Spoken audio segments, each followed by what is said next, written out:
Draft pick match kedua di game pertama. Akan ada pertempuran antara Viel dan Aldo di dalam draft pick kali ini. Mampukah di game yang pertama Bigetron Alpha mematahkan dominasi dari tim RRQ? Oke, yang akan kita lihat tentunya dari segi draft pick di mana Valentina dan juga Kaja menjadi salah satu tombak untuk sisi mid lane sekarang ya. Apalagi Kaja dengan inisiasi Divine Judgment yang nggak bisa di cancel. Dan Joy bersama dengan One masih menjadi top prioritas untuk dibuang begitu saja dari segi draft picknya. Karena berhadapan dengan Joy ya. Apalagi Joy jadi pegang Lemon ya. Itu kalau Joy sampai di tangan Lemon, di bagiannya mungkin bisa dibilang bahkan semua hero yang dipegang sama Lemon di bagian apapun, di XP atau di Gold tuh masih efektif banget. Walaupun kita belum lihat. Meskipun kita belum. Walaupun kita belum lihat tapi kita bakal ada ekspektasi. Ini udah kayak ekspektasi. main psikologinya untuk tim Bigetron. Oke, lihat.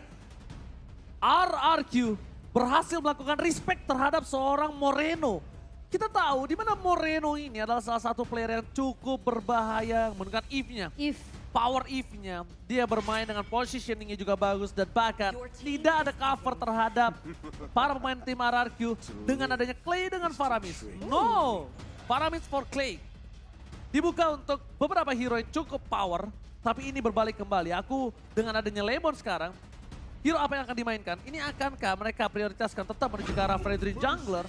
Glue sepertinya. Glue di arah EXP atau bahkan Flex seperti tim Rebellion dengan adanya posisi Raw Armor. Yes, masih cukup fleksibel tentunya. Namun kalau memang sampai ke tangan Lemon di posisi XP lane, ini kita udah tahu meskipun Glue sempat di nerf kemarin dari sisi Regen HP-nya, namun kita udah ngeliat juga di match dari Rebellion sendiri, first blood dia bahkan assist yang dimiliki oleh seorang Glue ini ngebuat Glue masih menyebalkan dengan slow effect dari slam-slamnya. Tapi Kadita yang menjadi prioritas untuk Bigetron dari sisi flanking yang sudah kita sering lihat dari Aura juga, tapi ada Edit yang kali ini memang lebih fleksibel juga dari Bigetron sendiri.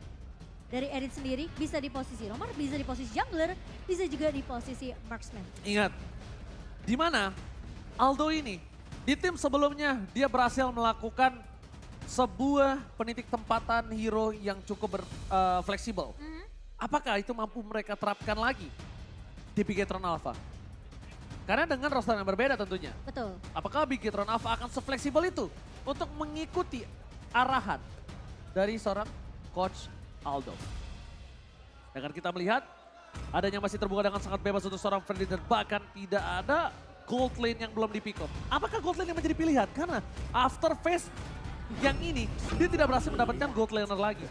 Dan tapi tetap memilih menuju ke Fredrin dan juga Farsha. High ground defensive dan itu adalah power hero dari seorang Clay itu sendiri. Clay. Deden from Bogor. Iya, yang kita tahu Clay benar-benar sangat amat luar biasa dengan penggunaan semua hero high ground mid lane, Farsha, Eve. Dan bahkan dengan Safira yang sempat kita lihat juga, namun Farsha kali ini yang akan menjadi peranan penting untuk RRQ dari segi high ground, dari segi CC juga. Dan Fredrin masih menjadi, harusnya menjadi hero yang bisa dibilang akan diunggulkan untuk segi front lane-nya. Sementara ada satu buah Martis yang sudah diamankan terlebih dahulu untuk anti CC. Dengan Mortal Coil dan apalagi dengan Decimation ini bakal langsung instant kill ke arah pemain-pemain dari RRQ yang sudah terlihat benar-benar low banget. Buang ke arah seorang Digi. Melihat adanya beberapa sisi yang dimiliki oleh Bigetron sendiri, Edit, dia punya Earth Shatter. Dan bahkan bisa dibilang dengan adanya Chain Lighting yang sudah di buff juga kemarin dari Edit. Ini tentunya dengan adik keberadaan Digi bisa menulify semua sisi yang dimiliki oleh Bigetron. Gak cuma itu, Petrify dari seorang Kadita juga mungkin bakal jadi kunci sehingga Digi akan dibuang begitu saja.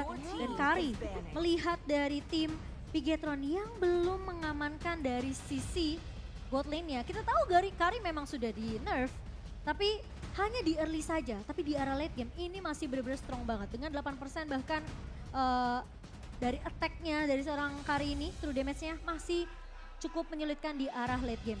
Sehingga tidak ada Melissa juga yang langsung dibuang. Respect terhadap Cloud yang bisa kita lihat dari RRQ tentunya. Tidak mau di meltdown dengan adanya seorang Kari, mereka tutup begitu saja. Iya, FIFA RRQ. Wah, ini dia Biget Troopers ya. Dan bahkan dengan Respect adanya atas. Melissa itu bahkan hero-nya seorang Marky loh. Itu hero powernya Marky juga loh Momochan. Dia tutup begitu saja karena dia tahu dengan adanya frontliner yang cukup kuat dari tim RRQ, mereka tidak bisa bermain front to back. Ini bakal bisa diacak-acak belakangnya. Dan posisi dari seorang Bigetron Alpha, mereka membutuhkan God Laner sebelum God Laner ini akan diambil oleh tim RRQ.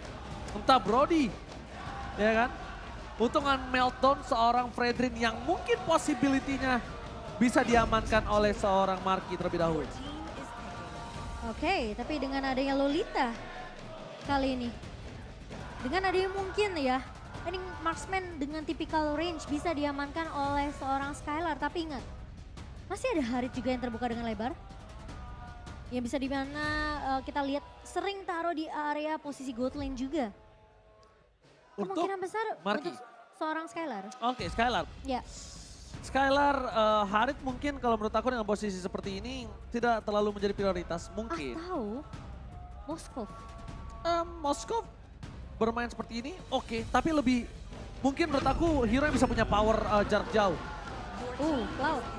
Cloud, Grok, dan Grok akan berada di arah depan front line untuk Finn. One last pick. No Lolita, Brody Israel kalau menurut aku. Brody? Menurut aku. Tergantung mereka akan bermain seperti itu atau tidak. Karena ini punya power early melawan seorang Cloud. Dia punya power juga untuk bisa menumbangin seorang Gloom. Hanabi! Hanabi! Oh, Wawa tersenyum kali ini. Hanabi! Yang Hero muncul. yang bisa menjaga positioning. Dan ingat ya. Absorb Shield yang dikeluarkan Lolita juga bisa membuat anti-crowd control untuk Anti-CC. seorang Hanabi. Betul. Oke. Unique hero pick untuk Bigetron. Kali ini ada satu buah Hanabi.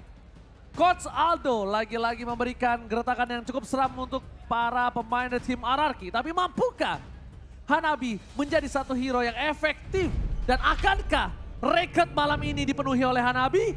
So, MPL Arena, mana tepuk tangannya?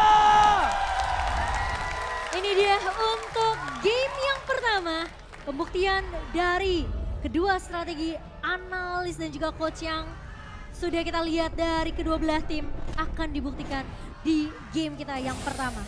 Dengan posisi yang cukup berbeda, tim RRQ tanpa R7. Dan ini dia, go to the land of down. Let's go.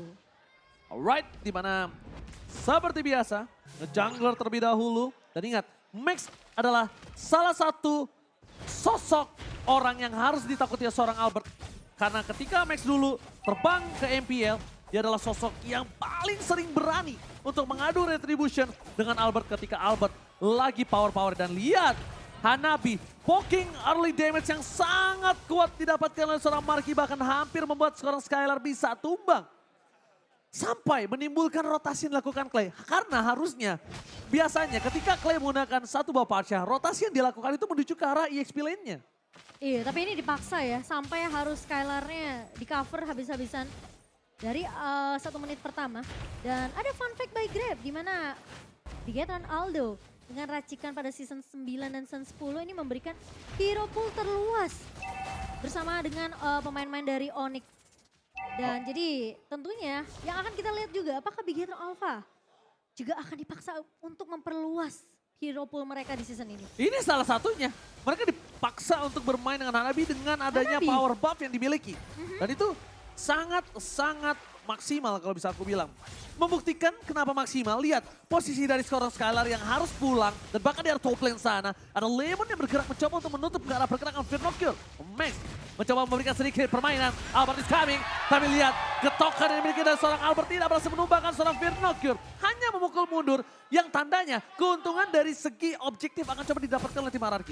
Dan dengan adanya flicker yang terpaksa dikeluarkan sama Firnocure ini jadi satu informasi yang baik untuk Araki kalau mereka mau melakukan ganking ke area atas. Di mana posisi dari Turtle juga langsung muncul di 2 menit pertama kita. Dan ada satu buah setup.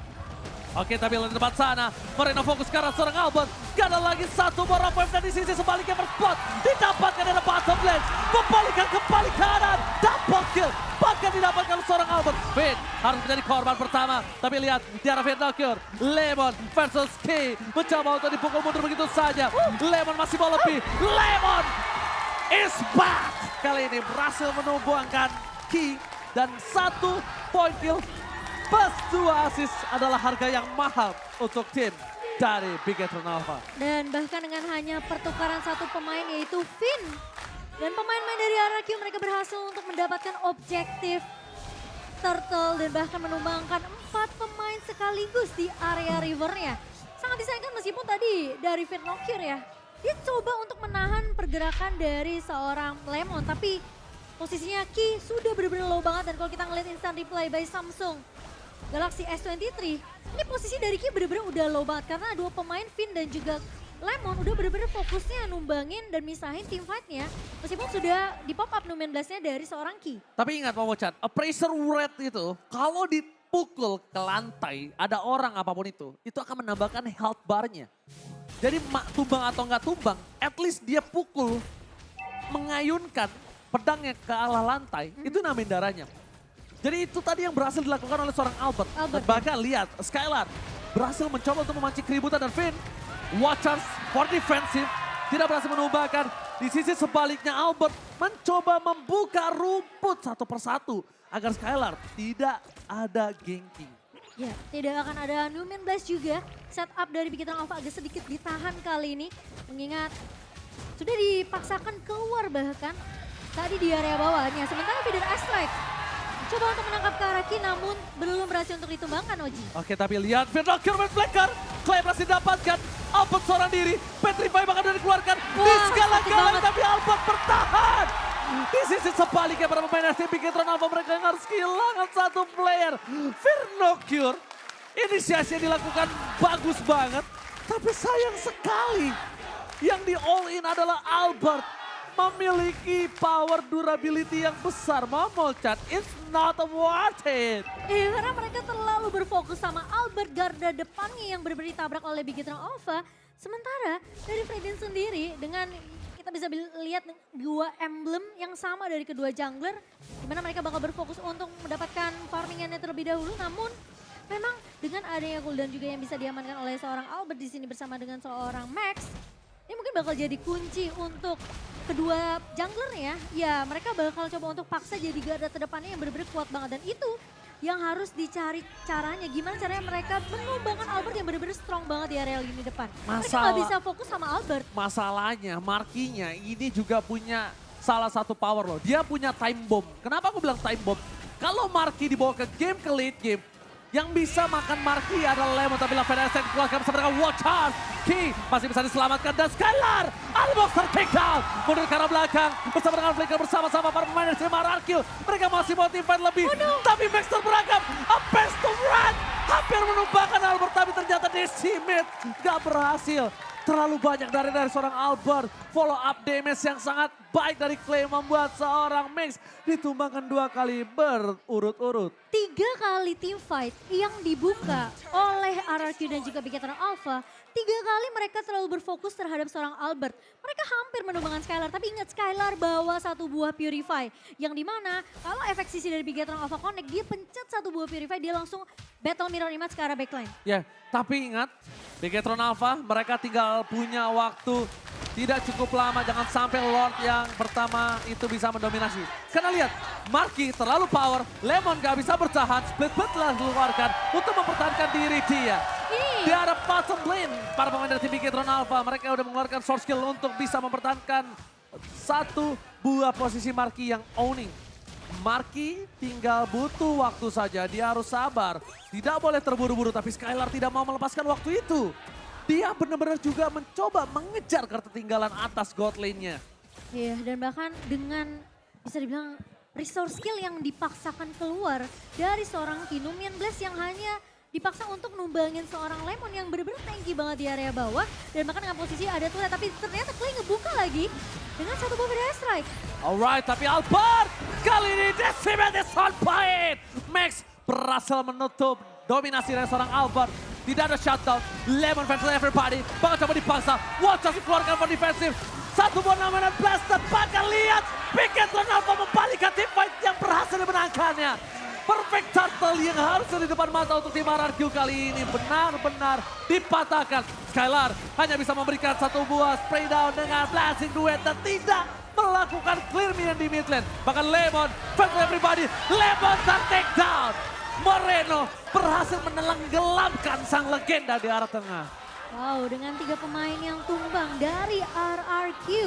Kita melihat tentunya di mana posisi dari Clay memang ngebuka Feather Ice Strike.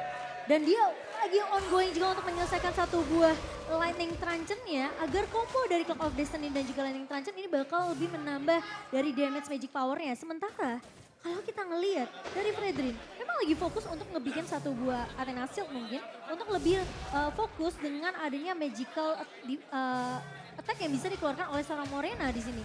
Tapi permasalahannya ketika Feather Ice Strike-nya di-cancel dengan satu pentungan dari seorang Ki, gak ada yang bisa untuk memberikan damage tambahan dari RRQ. Jadi posisi dari Clay benar-benar harus dijaga habis-habisan oleh teman-teman dari RRQ. Oh, itu udah mulai harus diperhatikan. Cukup mengejutkan damage burst dari seorang Deden from Bogor. Membuat seorang Marky harus pulang di tengah jalan. Sedangkan kita lihat ada Moreno bersama dengan Max yang berdekatan di depan sana. Om Ucan, mau nanya dong, Yeah. Morena siapa tadi? Moreno. Maksudnya Morena ya guys ya. Tapi kita lihat dengan ada decline dilakukan oleh Sun Skylar. Memberikan waktu yang cukup banyak untuk para pemain dari tim Bigetron Alpha untuk memberikan dorongan di 3 lane push yang berbeda. Dari segi turret, RRQ hanya mengungguli dari 1 turret saja. Bigetron Alpha, dia coba untuk mengejar ketertinggalan 2.500 gold yang harusnya itu bisa dikejar ketika tim fight yang berhasil dia menangkan kali ini. Mundur ke arah belakang, ada Max di garis depan, Tom berhasil didapatkan. Tapi Max too strong, masih bertahan. Wadaw! Berhasil membuat Pinrocket Sakaratul Maut. Tapi Lemon mencoba untuk melakukan sedikit sandwich. Rafael dikeluarkan tidak membuat satupun poin untuk Bigetron Alpha. Dan bahkan membuat source skill yang banyak yang keluar. Yang bahkan ketika Lord kali ini harusnya 2 tim yang sudah all in di arah bottom lane harus reset. Kecuali mereka ingin satu buah high risk, high return. Sebenarnya dari posisi dengan barrier yang dikeluarkan oleh seorang Finn bersama dengan wall charge itu hampir ngedapetin satu pemain dari Bigetron Alpha, namun masih bisa mundur juga posisi dari Marky dan juga Finocchio. Namun ternyata tahunnya Konik. Oh my god, Konik begitu saja all in, non-nominal blast, no crowd control from Bigetron Alpha. Finocchio harus menggantikan posisi seorang Ki. Di depan sana mencoba di all in. Para pemain dari Bigetron Alpha mencoba untuk menyelamatkan posisi Finocchio, tapi Marky terlalu jauh. Lihat, Deden from Bogor melakukan sedikit flanking rotasi dengan burungnya. Max terperangkap, Marky ditumpahkan, cepatkan. Ini cukup menjadi bencana untuk Bigetron Alpha. Max terperangkap dalam kandang sang raja. Decimate pun tidak bisa menumbangkan seorang Deden. Dan bahkan lihat, 2 poin yang mahal, no power of retribution didapatkan oleh RRQ. Free Lord for sure. Dengan tim fight yang terpisah di mana Skylar berfokus untuk penumbangan Marky, di sisi lain Max keluar dari area rumputan sehingga terdeteksi dari Lemon yang udah ngeluarin split lead. Langsung dipeluk sama Lemon dan akhirnya di follow up dengan sangat amat baik dari teman-teman RRQ. Itu yang aku bilang, mereka harus waspadai dan ini ada fun fact di mana ini adalah pertama kalinya Hanabi di-pick di MPL sejak season yang ke-7. Dan mereka harus waspadai pergerakan Lemon untuk Bigetron Alpha, aku udah bilang itu di sebelumnya. Dan bahkan aku udah bilang juga untuk RRQ follow up apapun yang dilakukan Lemon. Karena mungkin aku melihat Lemon ini adalah sosok seseorang yang punya 3 langkah di depan pemikiran orang biasa. Wah, 5. 5 ya? Diskon 2 boleh? Boleh. Oh, contohnya seperti itu. Dan itu yang harus diperkirakan oleh Bigetron Alpha. Kalau Bigetron Alpha tahu gimana gerak Lemon akan selanjutnya, mungkin dia bisa meredam pergerakan dari tim RRQ. Iya, masih bisa ditahan lah ya setidaknya. Oke, mundur ke arah belakang. Tim fight yang kali ini dimiliki Bigetron Alpha harusnya lebih prefer di dalam best turret. Karena kalau tidak mungkin Bigetron Alpha bisa memenangkannya karena terlalu jauh untuk Marky menggapainya. Sedangkan kalau di dalam base, Marky tidak harus menggapai karena tim RRQ yang akan datang.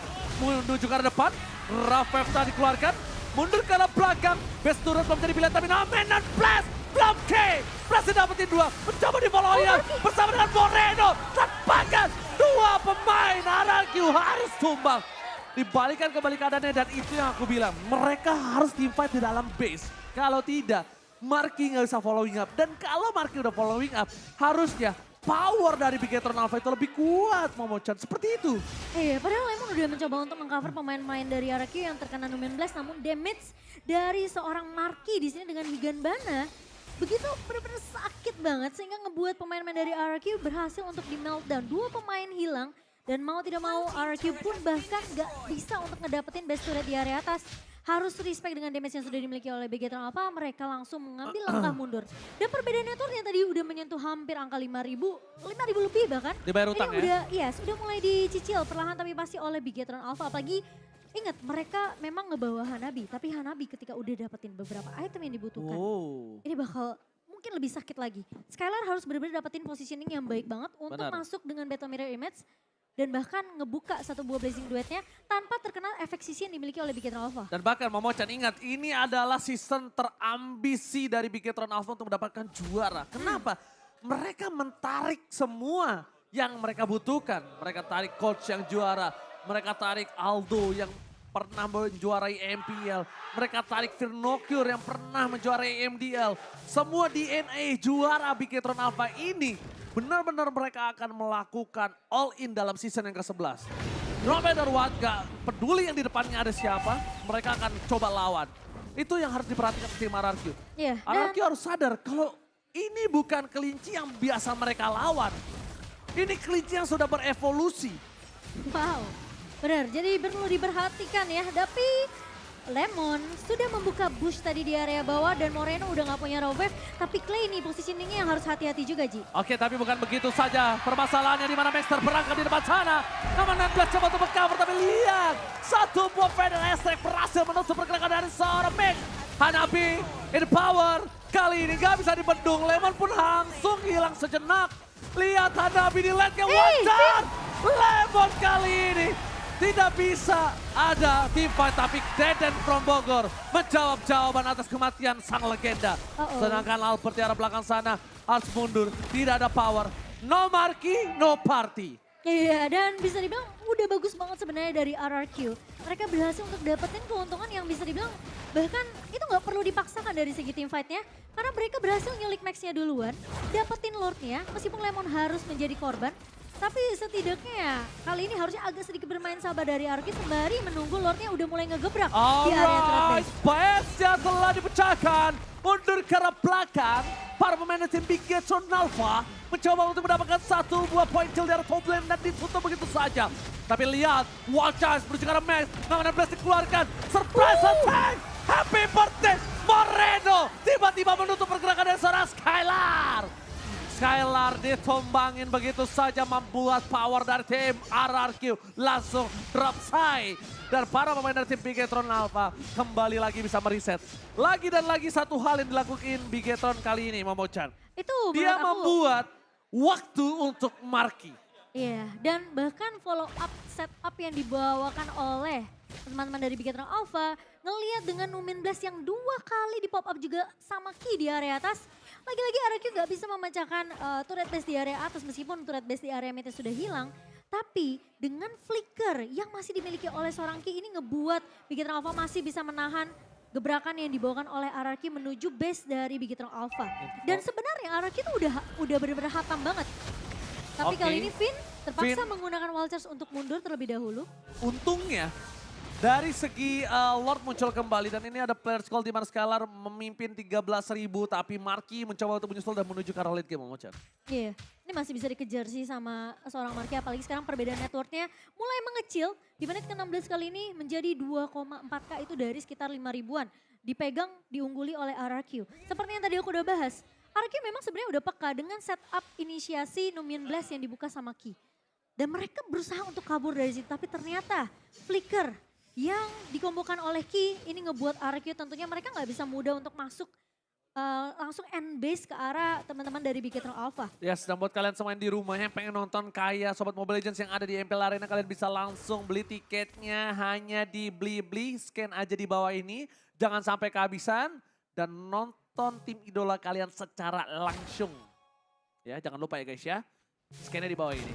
Tapi melihat adanya Finn yang mencoba untuk memberikan sebuah ruang untuk seorang Skylar bersinar. Ini adalah satu buah titik di mana antisipasi yang dilakukan RRQ ketika dia ditumbangkan dalam team fight. Mereka masih punya laning yang terdorong. Dan satu hal lagi Momochan, ini membuat seorang Hanabinya tidak bisa melakukan rotasi dengan cepat. Lihat, baiting yang dilakukan di arah bottom lane berhasil dimakan oleh seorang Marky dan Lordnya dicicil sampai setengah. Team fight-nya bakal coba dipecah belah dan itu dia. RRQ akan mencoba membuat distraksi gimana caranya. Lemon mencoba memotong ke arah belakang. Para pemain dari Bigetron apa? Max tertinggal di depan sana. Tidak ada power. Albert berhasil menangkap. Lemon dapetin 1 dan 2 hilang. Ini bencana untuk Bigetron Alpha.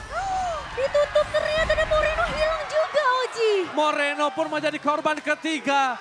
3 korban yang telah dilumat habis oleh tim RRQ. Tapi RRQ harus mendorong di 3 wave yang berbeda. Sedangkan Lemon bakal coba di all in begitu saja. Hilang one chance deflection. Wetpin berhasil menutup Marky. Top lane-nya terdorong. Super minion yang masuk. Dan ini akan menjadi game pertama untuk tim RRQ. RRQ dengan permainan yang bisa dibilang ini pemotongan duniawi. Lihat. Woi, pakai sarung, pakai peci. Gila. Oh, tadi Jumatan ya. Oh, tadi Jumatan ya. Iya, pakai sarung, pakai peci, bro. Yang aku bisa bilang, RRQ mereka tahu banget kunci kemenangan dari Bigetron adalah Numian Blast yang selalu di follow up oleh teman-teman dari Bigetron Alpha. Dan ketika RRQ mereka bisa menculikinya sendirian di area rerumputan, ketika Lordnya muncul, ini jadi kunci kemenangannya dari RRQ. Lemon yang langsung motong dari arah sebelah kiri